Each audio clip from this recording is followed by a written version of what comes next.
Novamente damos início a mais um estudo do livro Consciência Espírita. Hoje trabalhando o tema da segunda parte, o sentido do trabalho do bem em nossas vidas. Vamos para a nossa introdução no comentário de uma mensagem do Espírito Emmanuel, do livro Cartas Universais e Apocalipse, o Evangelho comentado por Emmanuel, Carta a Tiago, capítulo 5, versículo 16. Separamos esse parágrafo. Mas de todas as orações que se elevam para o alto, o apóstolo destaca a do homem justo, como revestida de intenso poder. É que a consciência reta, no ajustamento à lei, já conquistou amizades e intercessões numerosas. Vamos colocar aqui algumas observações para desenvolver as ideias que Emmanuel aqui nos traz. Emmanuel traz de forma indireta nesse conteúdo que ouvimos agora, o estímulo para que cada um de nós se integre na atividade do bem, da vivência da caridade, da ajuda ao próximo o máximo possível. Porque é justamente ao diminuir as dificuldades de nossos irmãos de caminhada que nós conquistamos créditos de amparo espiritual provenientes dos espíritos amigos daqueles a quem ajudamos, e que ao diminuirmos certas dificuldades e provas que eles passem, tornam-se espontaneamente credores de nós. De tal maneira que, nas oportunidades em que nos utilizemos da oração, da prece, nós contaremos com amparo e uma assistência espiritual diretamente proporcional ao nosso esforço de caminhada no bem. E é por isso, voltando aqui o texto, que Emmanuel lembra esse fato. De todas as orações que se elevam para o alto,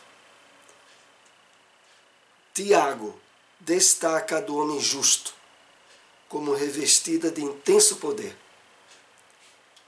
E a razão desse intenso poder, ele diz em seguida, é que a consciência reta, no ajustamento à lei, já conquistou amizades e intercessões numerosas. Então, que nós possamos, conscientes desse conteúdo que Emmanuel desenvolve, do comentário a essa passagem de Tiago, nos sentirmos estimulados à vivência e à prática do bem no limite das nossas forças. Vamos assim dar início ao nosso estudo, o sentido do trabalho do bem em nossas vidas, segunda parte do livro Consciência Espírita. Nós estamos analisando o 6º capítulo da obra. O sentido da vida existe no cultivo do sentimento do aprendiz, praticando o dever consciencial de evoluir, usando todos os recursos divinos para aprender sempre, cumprindo as leis divinas, pelo desenvolvimento das virtudes com gratidão. Nós estamos ainda analisando, com base no texto desta obra, os comentários da parábola dos dois irmãos, mais conhecida como a parábola do filho pródigo. E distendendo os comentários, aprofundando-os, esse texto que separamos para o início das nossas explanações dessa noite, se dá pelo seguinte: ao estabelecer-se que o sentido da vida existe no no cultivo do sentimento de aprendiz, praticando o dever consciencial de evoluir, é uma referência indireta àquele exemplo colocado por Jesus nos Evangelhos e que foi uma das últimas lições que ele deixou para os apóstolos, quando se deu a chamada lavagem dos pés. E Jesus disse a eles que aqueles dentre eles que quisesse ser o maior de todos, que se tornasse o servo de todos. Era uma referência sutil, mas profundamente estabelecida em relação ao sentimento de aprendiz e de humildade. E voltando aqui ao texto, usando todos os recursos divinos para aprender sempre, cumprindo as leis divinas pelo desenvolvimento das virtudes. Aqui, essa segunda parte do texto é significativa porque ela conclui dizendo com gratidão. Nós estamos aprendendo, ao longo do estudo desta obra, o fato significativo de que as nossas ações na caridade, no socorro, na ajuda do nosso próximo, devem ser efetivadas num nível de consciência desperta, que na própria atividade da prática do bem nós já nos sintamos gratificados, já nos sintamos plenificados. E é exatamente isso que o texto aqui se refere quando diz: cumprindo as leis divinas pelo desenvolvimento das virtudes com gratidão. Então não tem cabimento algum ao espírita bem esclarecido pela terceira revelação da lei de Deus para o homem, que é o Espiritismo, perceber ou esforçar-se pela prática do bem como sendo uma atividade difícil, ou como a aquisição de virtudes que ele percebe faltar no seu comportamento, como sendo algo trabalhoso, difícil de ser conseguido. Nós somos chamados a considerar a aquisição de virtudes, o alinhamento com as leis divinas, o exercício do bem com gratidão, nos sentindo plenificados diante da tarefa e do esforço. Prossigamos. Todos nós que somos convidados a sermos trabalhadores da última hora, hoje estamos de volta para utilizar bem o nosso livre-arbítrio, trabalhando efetivamente na seara de Jesus, superando definitivamente o impulso para ir para terras longínquas. Terras longínquas aqui, que se encontra em itálico, é a referência à parábola dos dois irmãos, quando o irmão mais jovem pede ao pai a sua parte na herança para viver em terras longínquas, para viver afastado do lar paterno. E aqui nós somos advertidos que todos nós que estamos nas fileiras das atividades espíritas somos chamados à consciência de trabalhadores de última hora e de que, de uma vez por todas, é necessário superar definitivamente impulsos ou tendências para buscar as terras longínquas, significando esse terras longínquas como as propostas do mundo materialista, como a busca das satisfações instintivas de forma desequilibrada, pelo mau uso do livre-arbítrio. Fato que já se deu conosco em experiências reencarnatórias passadas, mas que agora, com as bênçãos da doutrina espírita em nossa vida, de uma vez por todas, devemos superar toda e qualquer impulso ou tendência a nos afastar do trabalho de renovação íntima, de aprimoramento espiritual, de despertamento de consciência. Os que murmuram, blasfemando contra a providência divina, são os que se distanciam da casa do Pai, produzindo o mal para si mesmos e para seu próximo. Aqui o texto faz uma referência ao fato de que, ao analisarmos intimamente os estados íntimos e de emoções que armazenamos, ao nos depararmos com a presença de blasfema, de murmurar significa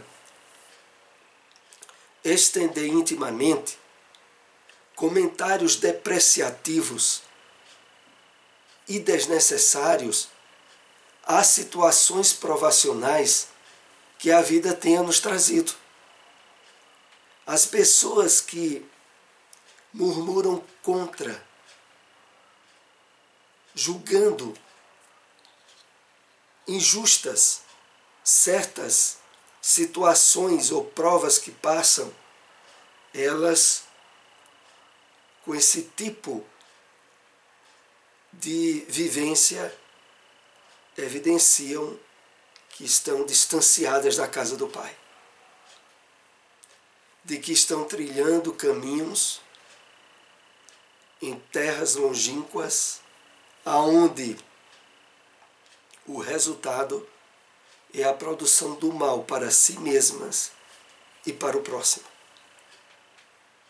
Em resumo, toda vez que nós nos percebamos reclamando, contrariados, com determinadas situações difíceis ou provacionais que estejamos passando, ao nos percebermos assim, a advertência.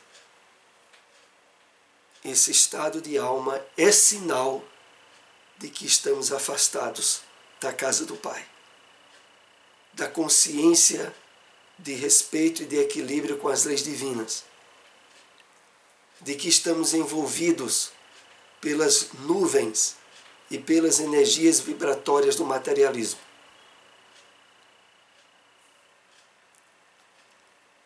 Seguir o caminho do mal, indo para terras longínquas, é resultado do mau uso do livre-arbítrio. Temos a opção de ficar na casa do Pai, superando a ignorância, rumo à verdade, evoluindo pelo amor.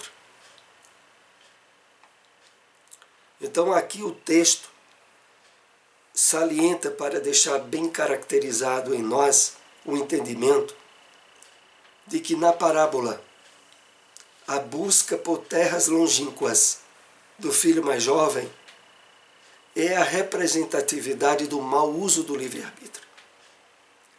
Deus e as leis divinas nos possibilitam a liberdade de escolhas, mas essa liberdade traz consequências. A liberdade que nos afasta do equilíbrio com as leis divinas acabam mais adiante redundando em dores, doenças e provas de acréscimo. E é por isso que estar na casa do Pai significa estar buscando a harmonia com as leis divinas, estar superando a ignorância, rumo à verdade e evoluindo através do amor, da prática do bem. Aqueles que enveredam para terras longínquas são os que cedo ou tarde vão se deparar com a dor e o sofrimento. Todas as vezes que malbaratamos as oportunidades de evoluir pelo amor, a dor e o sofrimento se apresentam em seu lugar. Então,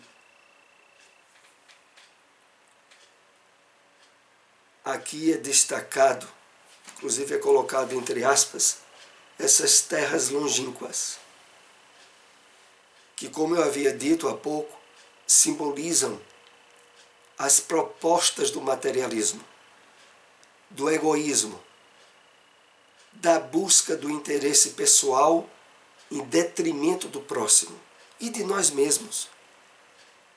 O afastamento da nossa verdadeira natureza, que é a espiritual. E aí o texto diz: todas as vezes que malbaratamos, que desvalorizamos as oportunidades de evoluir pelo amor, a dor e o sofrimento se apresentam.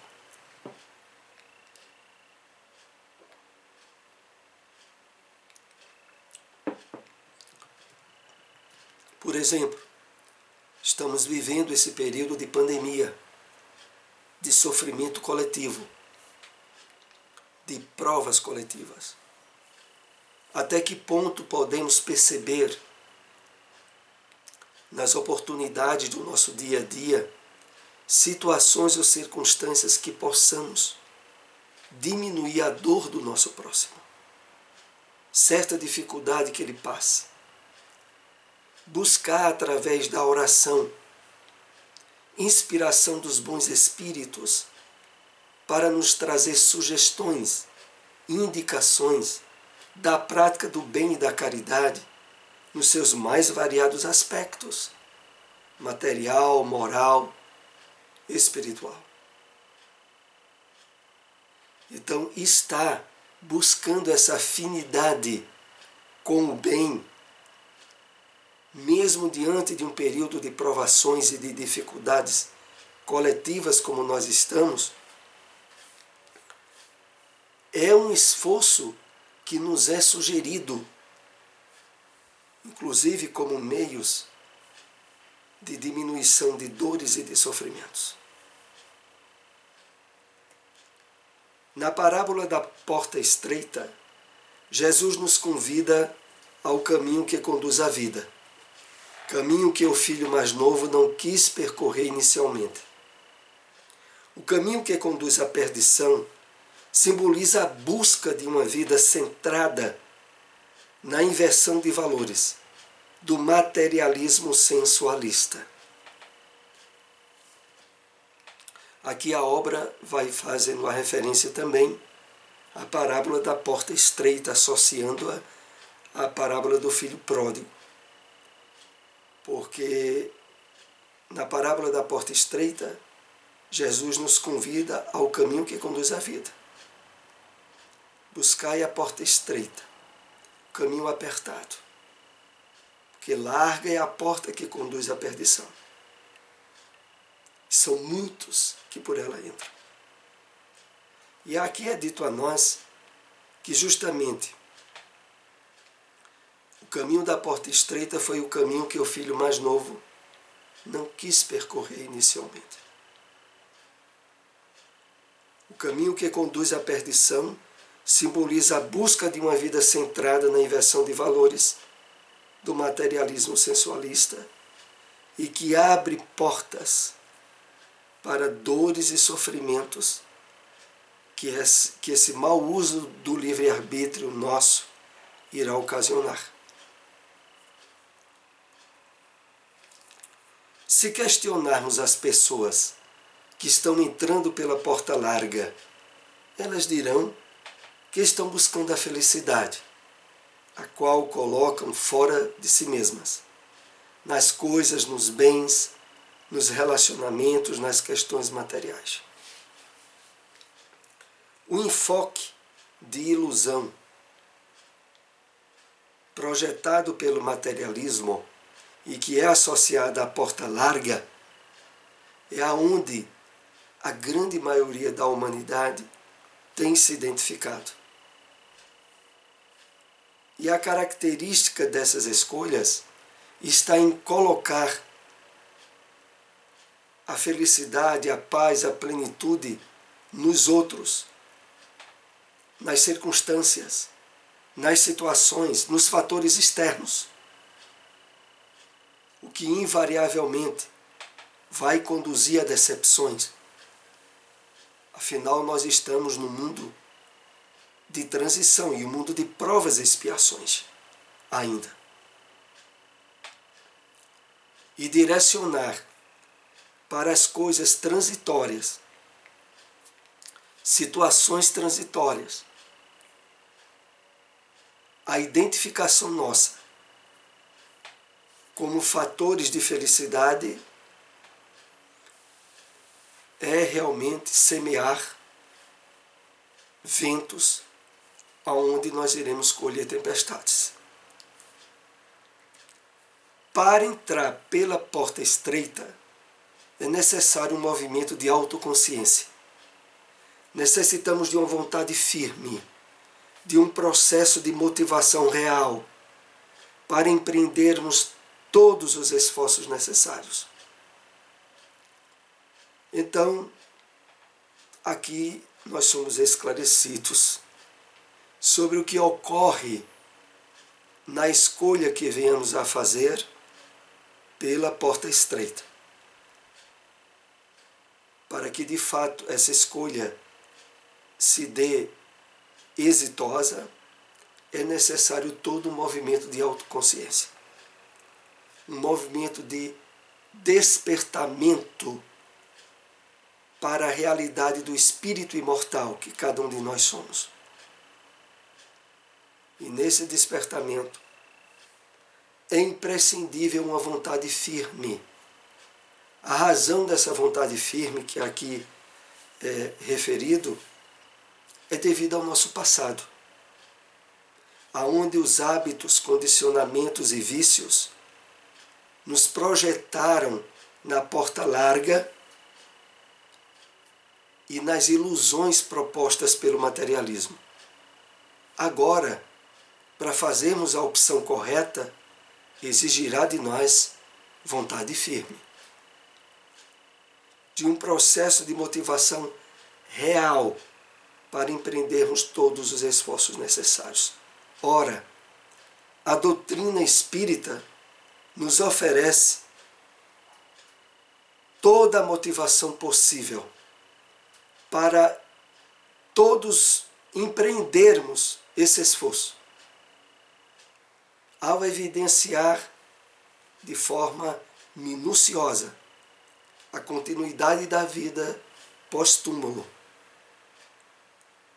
ao evidenciar que a individualidade espiritual que nós somos sobrevive à decomposição da matéria e nos mostrar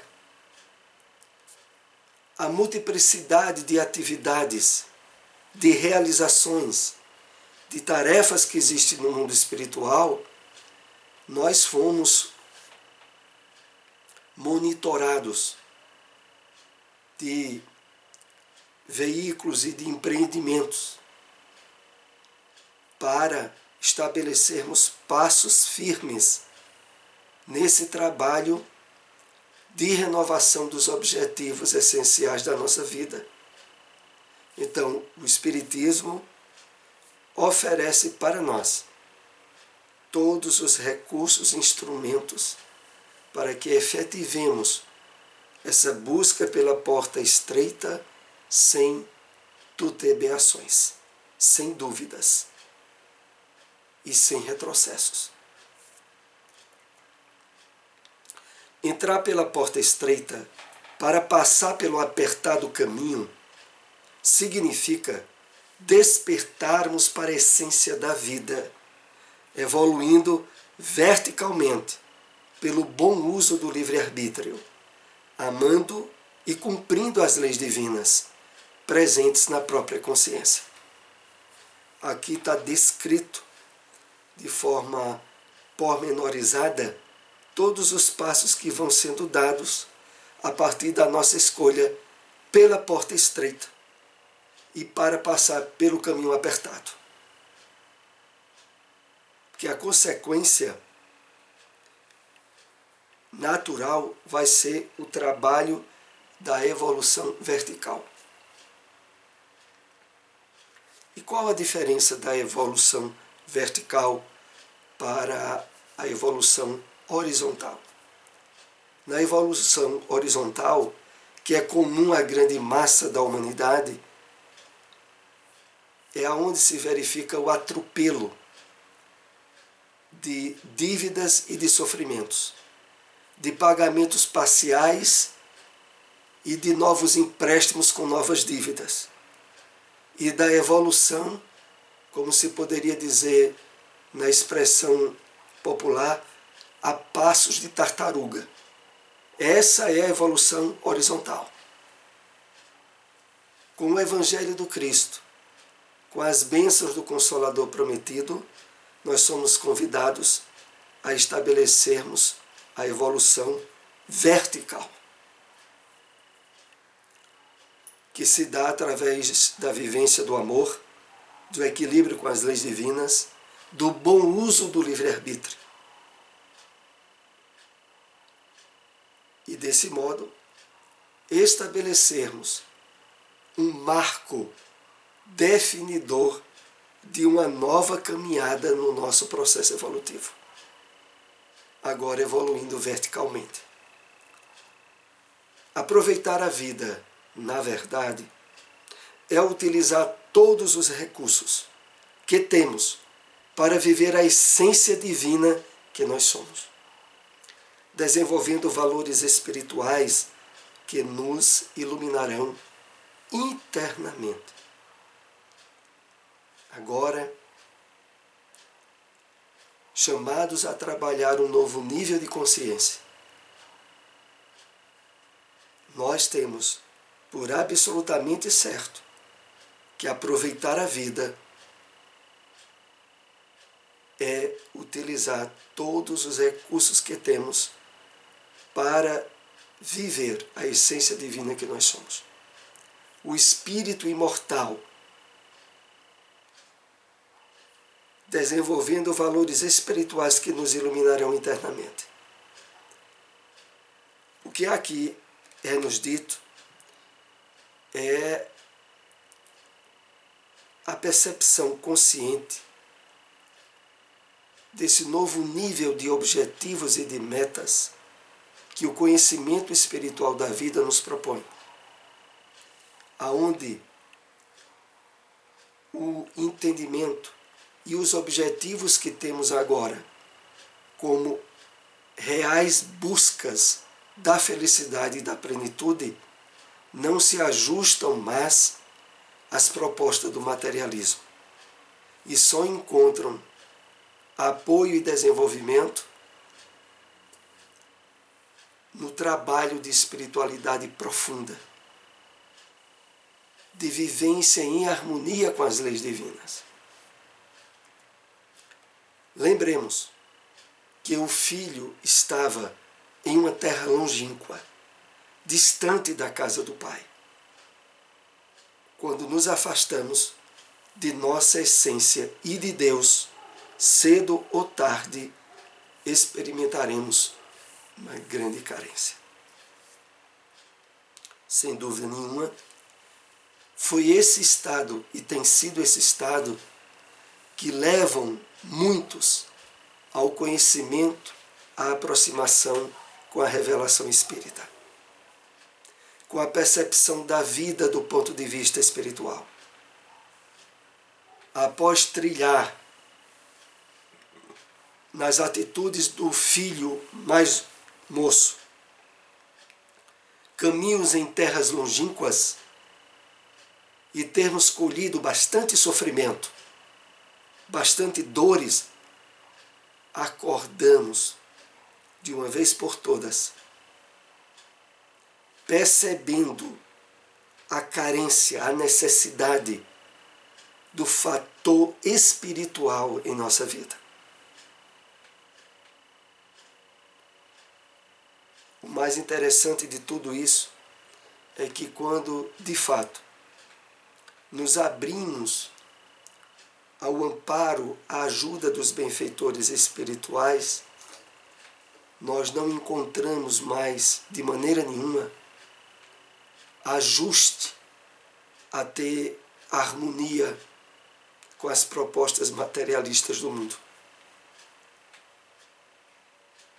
Nós começamos, de fato, a observar que a insatisfação, a carência que antes tínhamos, agora está sendo plenamente satisfeita e resolvida com o encontro espiritual que o Consolador prometido por Jesus nos possibilitou na atual existência. E concluindo essa parte do estudo de hoje, já que esse capítulo ainda estenderemos a um próximo encontro.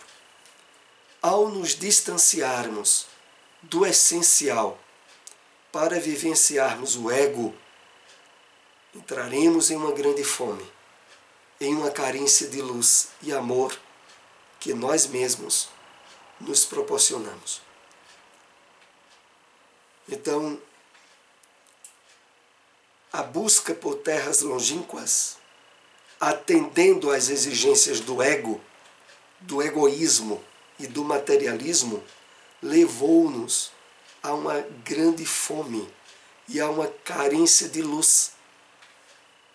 E essa carência de luz é agora preenchida largamente com a revelação espírita em nossa vida, entendida e praticada à luz do despertamento da consciência, aonde o nível, como havíamos dito há pouco, de satisfação, de felicidade íntima e de plenitude já ocorrem e devem ocorrer sempre a partir da vida atual em que nos encontramos reencarnados. O que eu quero chamar aqui a reflexão nossa no final desse estudo de hoje é de que, de fato, é preciso, já agora mesmo, pelo entendimento, pelo trabalho de despertamento de consciência que nos é oferecido pela doutrina espírita, percebermos e vivenciarmos estados de paz íntima, de bem-estar e de plenitude, desde agora como espíritos encarnados. Nós não podemos estar projetando isso para quando tiver desencarnado.